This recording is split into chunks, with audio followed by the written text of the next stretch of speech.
The world's largest iPhone plant facing a new COVID outbreak. China ordering a week-long lockdown today in the area surrounding the Foxconn-owned factory.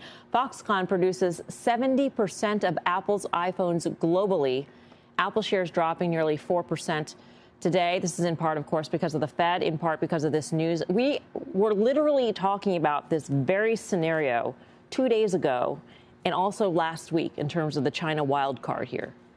And the amount of vitriol that comes on the back of it. And we just try to point out what we think can go wrong. I mean, the Apple quarter was fine. I don't think it was great by Apple standards. The guidance was not good. And we pointed out this existential tail risk that we called it of something like this happening.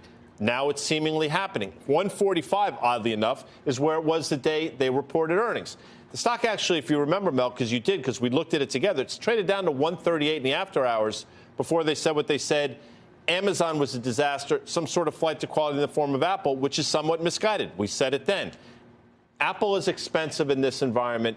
It's more expensive given what you just brought up 2.5 minutes ago. It's seen as what you said. It's seen as safety. And it's seen as people saying services is what their golden jewel is behind Apple. But also, think about how much money is waiting on the sidelines to throw at China tech.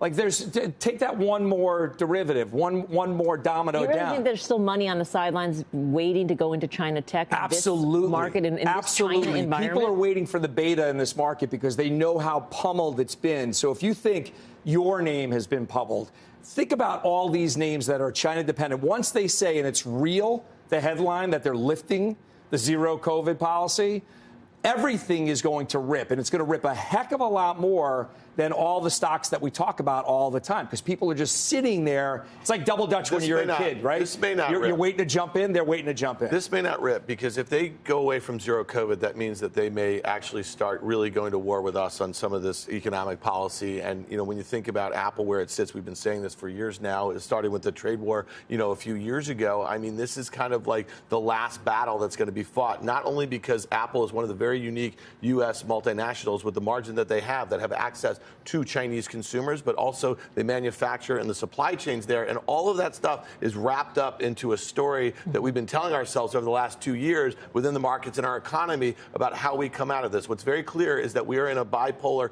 economic war right now, with China and their firewall and what goes on over there. So to me, the fact that Apple's held up, it's only down 18% on the year versus a NASDAQ that's down more than 30. Like to me, treasury. I think there's risk here. You know what I mean? Like, there's risk in that stock, in that $2.3 trillion stock, whereas I'd probably like to take a shot on some other stuff.